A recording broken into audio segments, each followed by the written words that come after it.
Era una época en que la tierra misma gemía bajo el peso de la injusticia, un tiempo en el que el sudor de un hombre no le pertenecía, y el pan que comía estaba sazonado con la amargura de la servidumbre.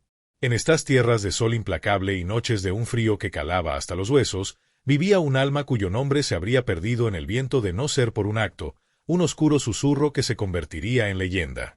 Antes de que nos sumerjamos en las profundidades de esta crónica, te pido que, si buscas historias que desafían el alma y exploran los rincones más sombríos de la naturaleza humana, consideres suscribirte a este canal. Tu suscripción es la luz que nos permite seguir desenterrando estos relatos olvidados. Ahora, volvamos a nuestra historia. Esta no comienza con un nombre, sino con un oficio, una condena diaria. Había un hombre a cargo de las bestias, de los sabuesos de casa de su señor. Perros de colmillos formidables, de músculos tensos y ladridos que sonaban como el trueno lejano de una tormenta que nunca llegaba. Eran más de 20, una jauría cuyo valor superaba con creces el de cualquier hombre de piel oscura que trabajaba en los campos de algodón desde el alba hasta el ocaso. Este hombre, nuestro protagonista sin nombre por ahora, creció entre ellos. Su infancia no estuvo marcada por juegos bajo la sombra de los árboles, sino por el olor a pelaje húmedo y carne cruda. Aprendió el lenguaje de los gruñidos, el significado de una cola erizada, la calma que precede al ataque. Los perros lo conocían, lo respetaban. Para ellos, él no era un siervo, era la mano que traía el sustento, la voz que los apaciguaba en la oscuridad de la perrera. Su señor, un hombre cuyo corazón era un desierto de piedra, veía en esta relación una herramienta útil. Un buen cuidador de perros vale por 10 hombres en el campo, solía decir, con una sonrisa que nunca alcanzaba sus ojos. Y por ello, nuestro hombre gozaba de un privilegio peculiar, la confianza del opresor. Podía moverse por la propiedad con una libertad que otros solo soñaban, sus pasos siempre seguidos por el sonido de las patas de los perros. Pero la libertad que lleva correa no es libertad, es solo una jaula un poco más grande. Cada día era una repetición del anterior. El amanecer lo encontraba mezclando el alimento, una pasta de maíz molido, sobras y, ocasionalmente, la carne de algún animal enfermo. Sus manos, encallecidas por el trabajo, conocían la textura exacta que los perros preferían. Los alimentaba uno por uno, llamándolos por los nombres que su señor les había dado: César, Bruto, Hércules. Nombres de emperadores y héroes para animales que eran meros instrumentos de su crueldad. Mientras los perros devoraban la comida, sus ojos, de una profundidad insondable, lo observaban todo. Observaba al señor que pasaba a caballo, látigo en mano, gritando órdenes. Observaba a la señora, cuyo rostro era una máscara de indiferencia, adornada con joyas que podrían comprar la libertad de una docena de familias. Observaba a los hijos del señor, que aprendían la crueldad como quien aprende el abecedario, lanzando piedras a los trabajadores más viejos por diversión. Él veía, oía y callaba. Pero el silencio de un hombre oprimido no es vacío. Es un cántaro que se va llenando, gota a gota, con cada humillación, con cada golpe no recibido pero sí presenciado, con cada lágrima tragada. Y el cántaro de su corazón estaba a punto de desbordarse. Había acumulado tanto odio, una reserva tan vasta y profunda, que a veces temía que si abría la boca para hablar, de ella solo saldría fuego y azufre. Un odio paciente, un odio bíblico. El tipo de odio que no se apresura, que sabe esperar, que se alimenta de sí mismo y se fortalece en la oscuridad. Aprendió a enmascararlo con un semblante de sumisión, una obediencia canina que complacía a su señor. Él era, a los ojos de todos, el siervo fiel, casi tan leal como los perros que cuidaba.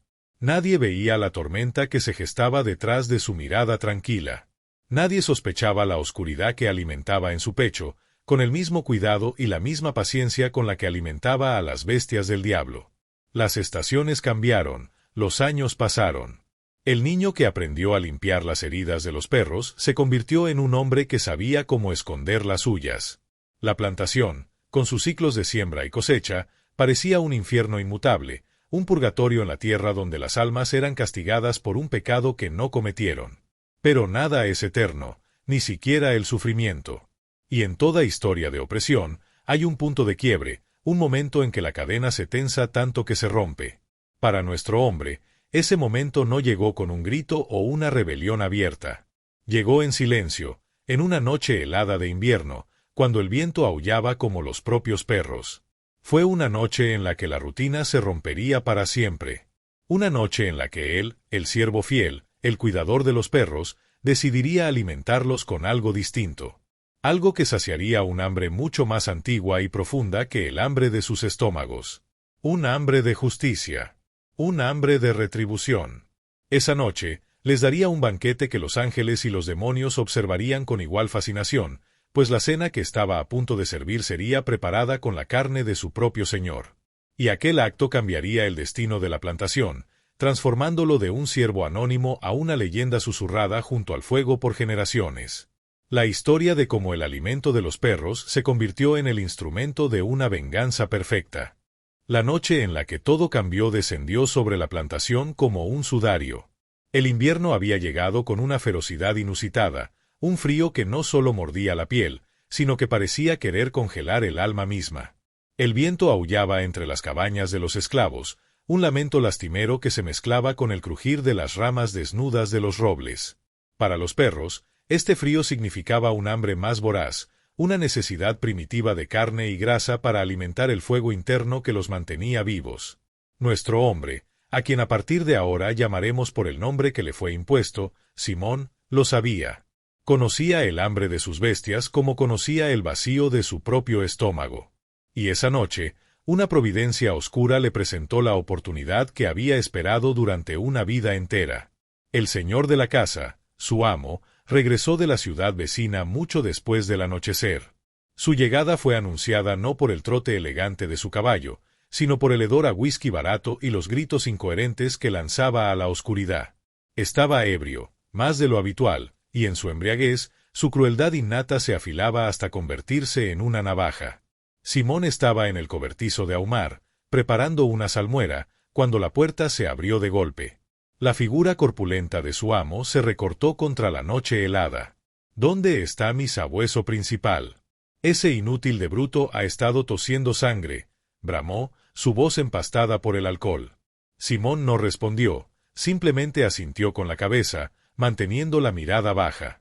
Era una danza que había bailado 1000 veces, la sumisión absoluta como escudo. Pero esa noche, el escudo tenía grietas.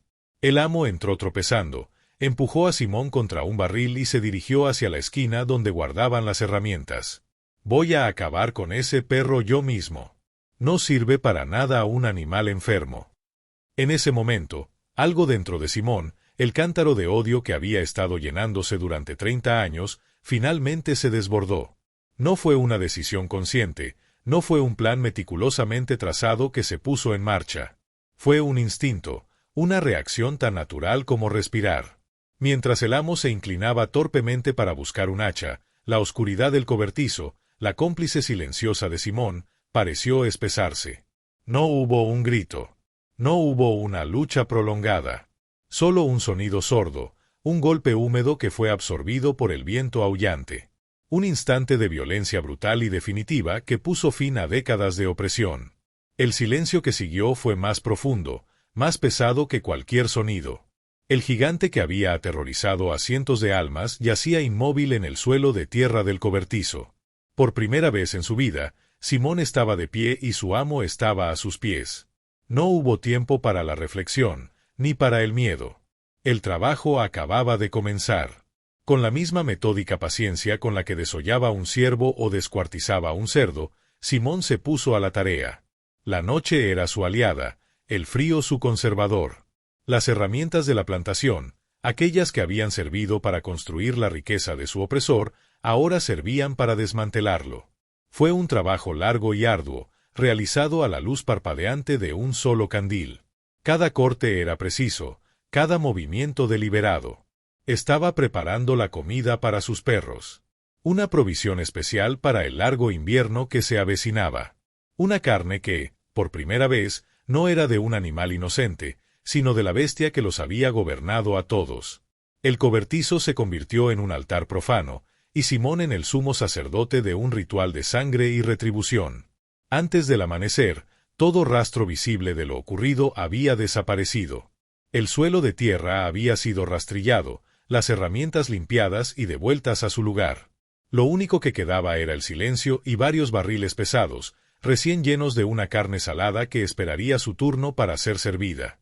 La gran bestia había caído, y ahora sus propios sabuesos se darían un festín con sus restos.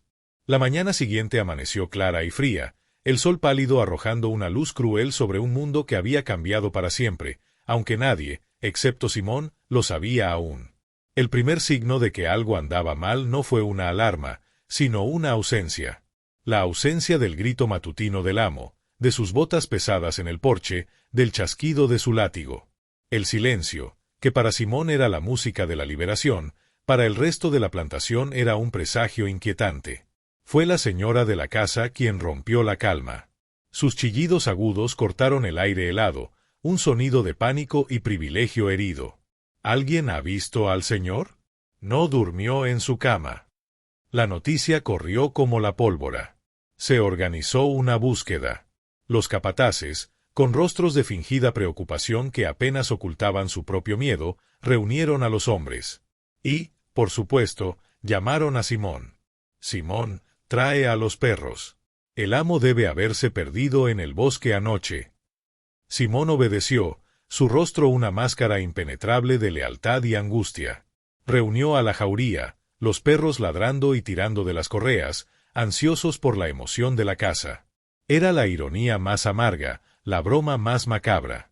Los mismos perros que iban a buscar al amo ya llevaban una parte de él en sus estómagos, pues Simón les había dado una pequeña ración esa misma mañana, mezclada con su comida habitual.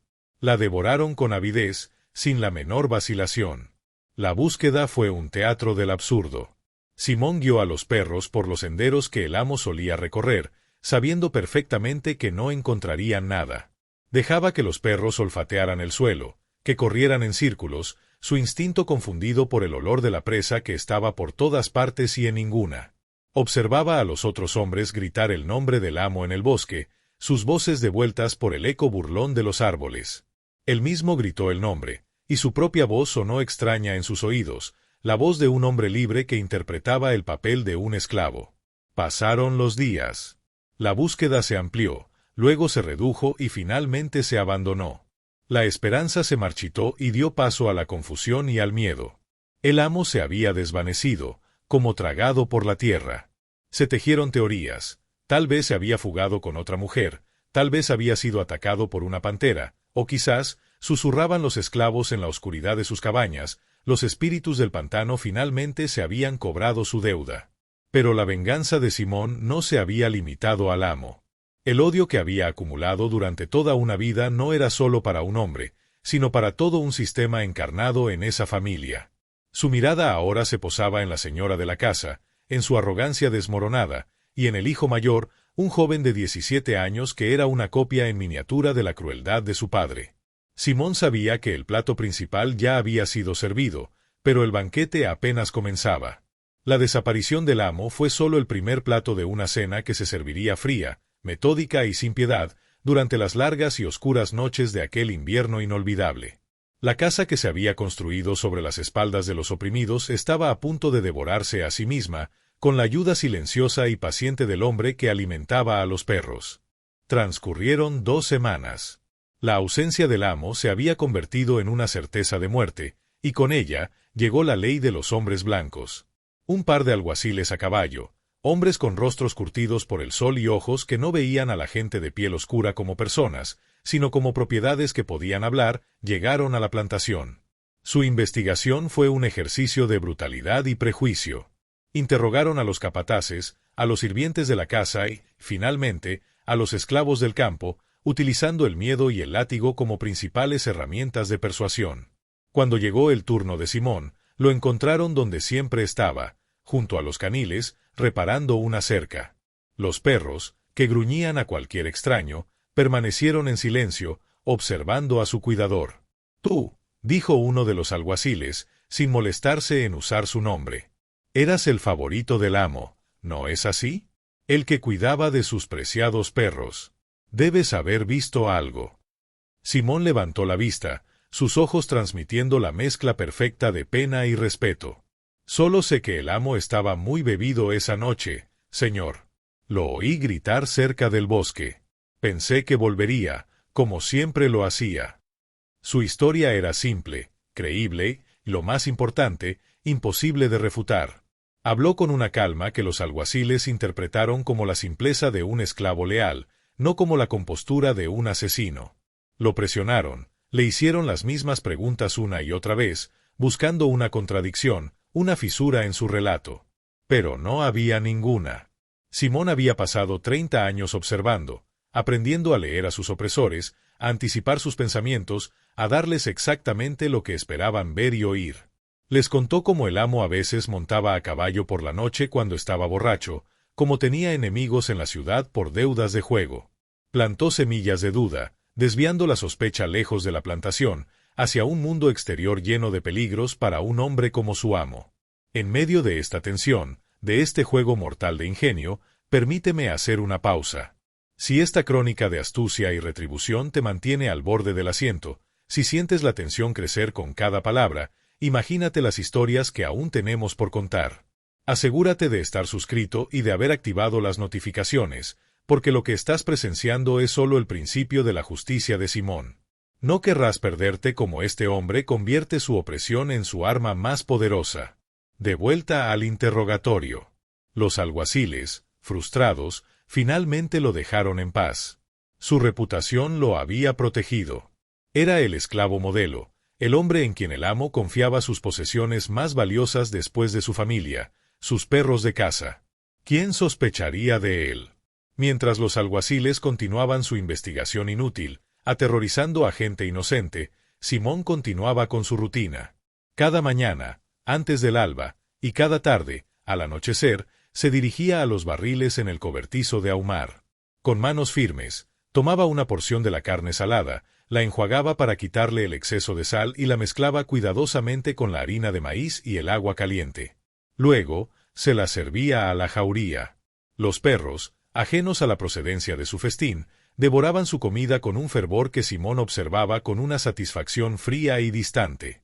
Estaba cumpliendo una profecía bíblica a su manera retorcida: la carne de los malvados sería consumida por las bestias del campo. Y él, Simón, era el profeta y el ejecutor de esa divina sentencia. El ritual diario de alimentar a los perros se convirtió en el ancla de Simón, el centro tranquilo de su universo de venganza. Cada acto, desde levantar la pesada tapa del barril hasta ver a los perros lamer sus cuencos hasta dejarlos limpios, estaba imbuido de un significado profundo y terrible. El cobertizo de ahumar, antes un lugar de trabajo servil, se había transformado en su santuario. El aire allí dentro era denso, cargado con el olor penetrante de la sal y la carne curada, un incienso para su misa profana.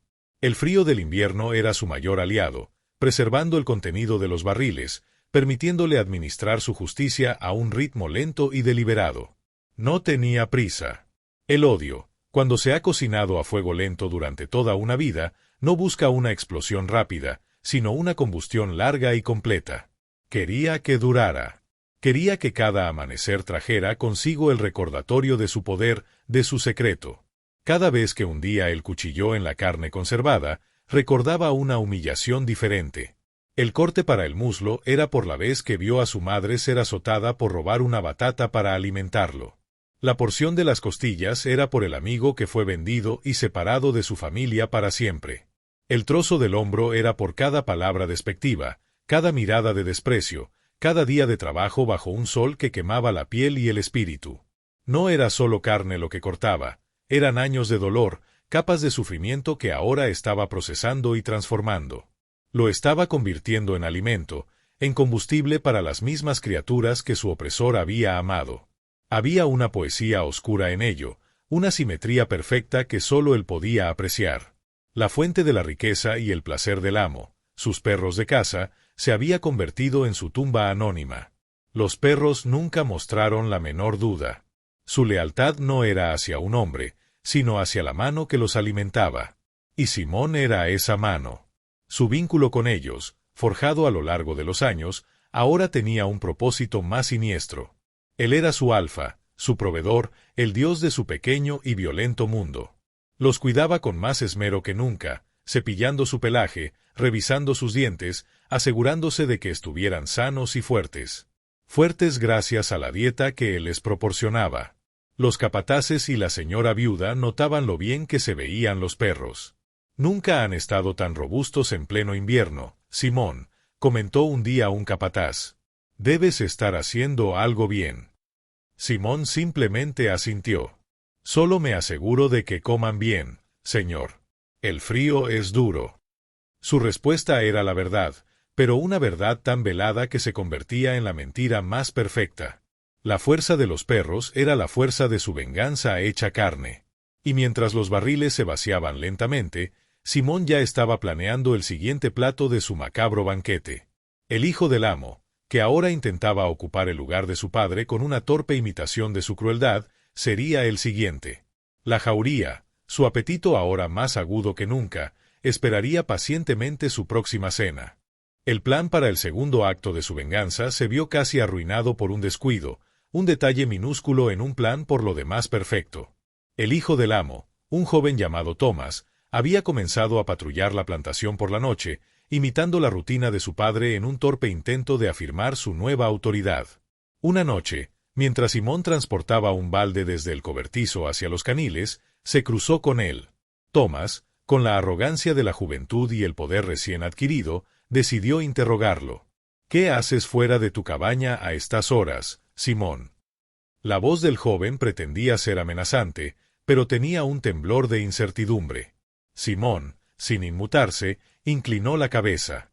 «Uno de los perros, Hércules, ha estado enfermo, joven amo. Le estoy llevando una mezcla de hierbas».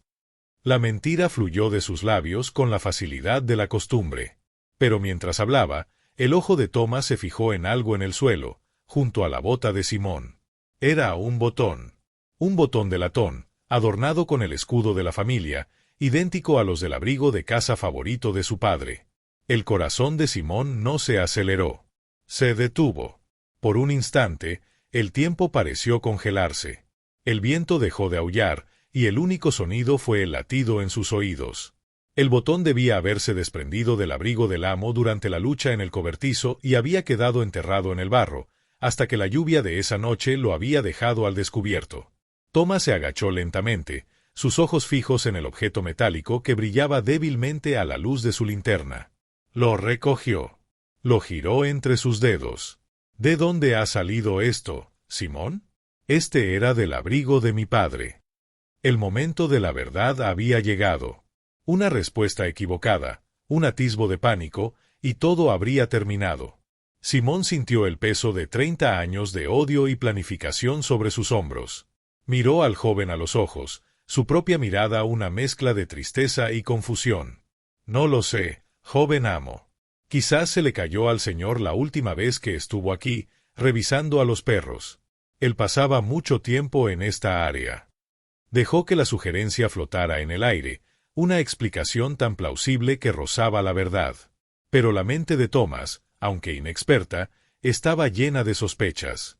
«Mi padre no ha estado aquí en semanas», replicó, sus ojos entrecerrados. Y entonces, Simón jugó su carta maestra, una que había guardado precisamente para una emergencia como esta. Dejó caer el balde, y de su bolsillo sacó una pequeña bolsa de cuero. La vació en su mano, revelando otros 2 botones idénticos. «Los encontré hace una semana, señor, barriendo cerca de aquí. Los guardaba para dárselos a la señora, para que pudiera reparar el abrigo cuando... bueno, por si el señor regresaba». La mentira era una obra de arte. No solo explicaba el botón, sino que lo reforzaba como un sirviente leal y considerado, alguien que se preocupaba por los pequeños detalles. La expresión de Thomas cambió. La sospecha fue reemplazada por una punzada de dolor, un recordatorio de la pérdida de su padre. Guardó el botón en su bolsillo, y sin decir una palabra más, se dio la vuelta y se marchó. Simón se quedó inmóvil en la oscuridad, escuchando los pasos del joven alejarse. El peligro había pasado. La suerte, o quizás una fuerza más oscura, estaba de su lado. Esa noche, el perro Hércules no recibió hierbas medicinales.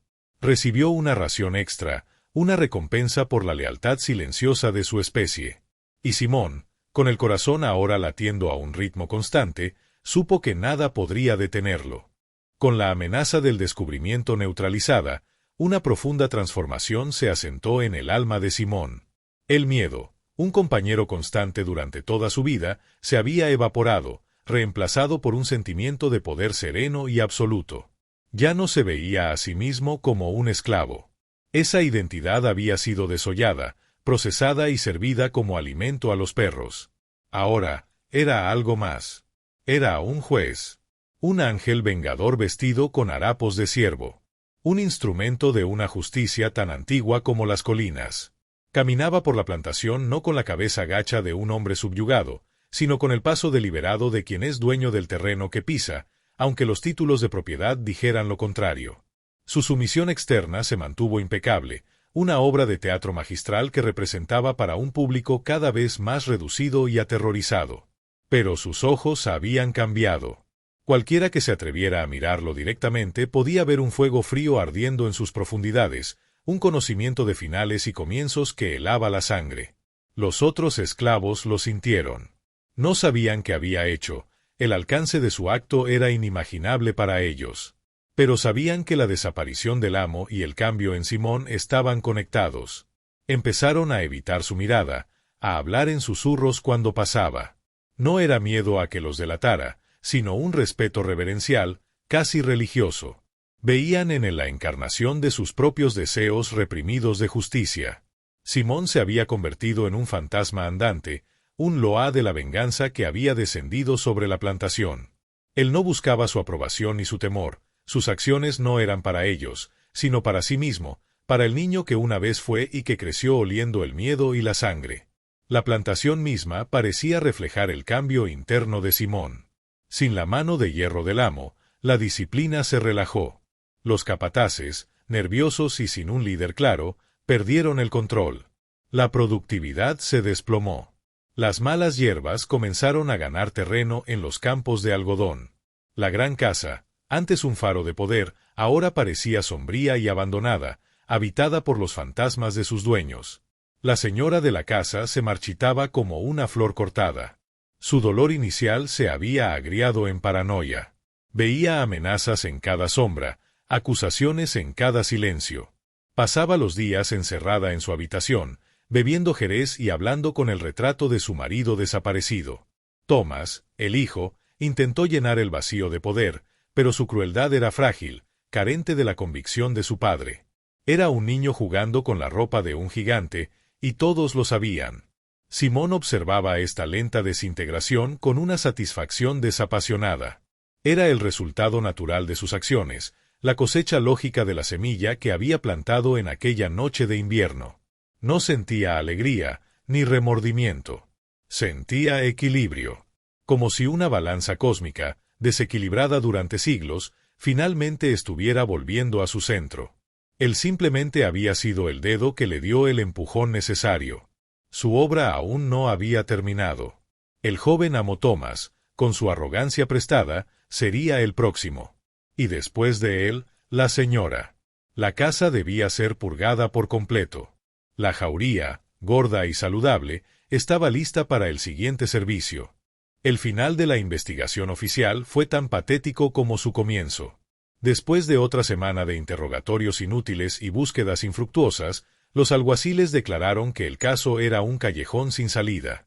La teoría oficial, asentada en los rumores que el propio Simón había ayudado a esparcir, fue que el amo, en su estupor de borracho, se había adentrado demasiado en el pantano y había sido víctima de las arenas movedizas o de un caimán.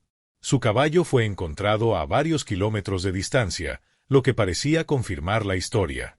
El caso fue cerrado. La ley del hombre blanco, ciega e indiferente, se retiró, dejando que el misterio se pudriera junto con la plantación.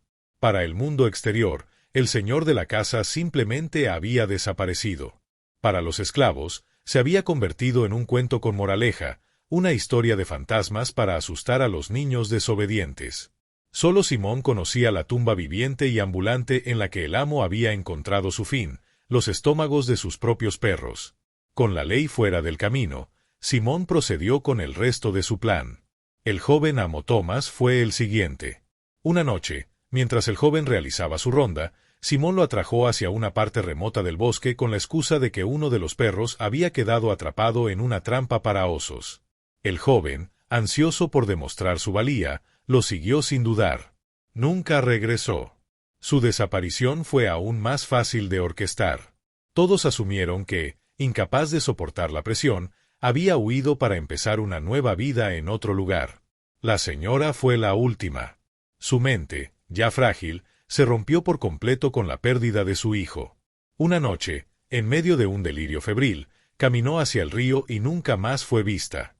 Para cuando llegó la primavera, la casa estaba vacía. Los herederos lejanos, que no tenían ningún interés en una plantación en decadencia, la vendieron rápidamente y por poco dinero. Las familias de esclavos fueron divididas y vendidas a diferentes amos, una tragedia en sí misma, pero para muchos era un respiro del infierno particular que habían conocido. Simón, sin embargo, se quedó. El nuevo dueño, un hombre más pragmático e interesado en el comercio que en la crueldad por sí misma, vio el valor de un cuidador de perros tan experimentado. Así que Simón permaneció en su puesto, el único vestigio del antiguo régimen, el guardián silencioso de un secreto terrible. Los años pasaron. Las estaciones cambiaron. Los perros viejos murieron y nuevas generaciones ocuparon su lugar. Simón envejeció, su cuerpo se encorvó, pero sus ojos nunca perdieron ese fuego frío y sabio. Se convirtió en una institución, una leyenda viviente en la plantación. El hombre que podía hablar con los perros. El hombre que había sobrevivido a todo. Observó el mundo cambiar a su alrededor, escuchó los rumores lejanos de una guerra que se gestaba, una guerra que prometía poner fin a la institución que había definido y destruido su vida. Y esperó, con la misma paciencia con la que había esperado su venganza, el último capítulo de su historia. Pasaron muchos años. Tantos, que el mundo que Simón había conocido era ahora solo un eco en la memoria de los viejos. La guerra había llegado y se había ido, barriendo el antiguo sur como un huracán de fuego y acero. La palabra libertad ya no era un susurro prohibido, sino una realidad imperfecta y difícil. Simón, ahora un hombre anciano con la piel como un pergamino y el pelo blanco como el algodón que una vez cosechó, vivía sus últimos días en una pequeña cabaña, no lejos de donde una vez estuvieron los caniles. Los perros de caza se habían ido hacía mucho tiempo, vendidos junto con la vieja gloria de la plantación. Una tarde, su bisnieto, un joven nacido libre que solo conocía la esclavitud a través de historias, se sentó a su lado. —¿Es verdad, bisabuelo? —preguntó el joven. —¿Es verdad lo que dicen los viejos? ¿Lo del amo que desapareció? Simón guardó silencio durante un largo rato, sus ojos mirando algo lejano que el joven no podía ver. Luego, se volvió hacia él, y por primera vez en más de 50 años, decidió desvelar la verdad completa, no como una confesión, sino como un legado. —No desapareció —dijo Simón, su voz un susurro ronco—. Yo lo coseché. Lo coseché como él nos cosechaba a nosotros. Lo desmembré como él desmembraba nuestras familias. Y lo di de comer a las únicas criaturas que él amaba. El joven lo miró, con los ojos muy abiertos, sin saber si creer la historia de un anciano senil o la verdad más terrible que jamás había oído. Simón continuó, su voz cobrando fuerza. Y no fue solo él. Fue su hijo, que prometía ser una serpiente igual de venenosa. Y su esposa, que observaba nuestro sufrimiento desde su balcón como si viera una obra de teatro. Purgué la casa. Limpié la tierra. Hice que la tierra se los comiera, a través de la boca de sus bestias. No había orgullo en su voz, ni vergüenza. Solo el peso de un hecho, de un acto que había definido su existencia. Había tomado el mal absoluto y lo había convertido en nada, en excremento en el suelo de la plantación. Fue un acto de aniquilación total, una venganza tan completa que borraba a sus opresores de la faz de la tierra. ¿Fue justicia? ¿O fue la creación de un monstruo para destruir a otro? La historia de Simón no ofrece respuestas fáciles. Nos obliga a mirar al abismo de lo que un alma humana es capaz de hacer cuando es empujada más allá de todo límite. Nos pregunta qué haríamos nosotros en su lugar. Historias como esta, extraídas de los rincones más oscuros de nuestra historia, no son solo para entretener. Son para recordar, para cuestionar y para entender. Para no perderte ni una sola de estas exploraciones del espíritu humano, para seguir desenterrando las verdades que se esconden bajo la superficie de la historia, Haz clic en ese botón de suscribir ahora. Únete a nosotros en este viaje, porque la historia más impactante es siempre la que nos atrevemos a contar.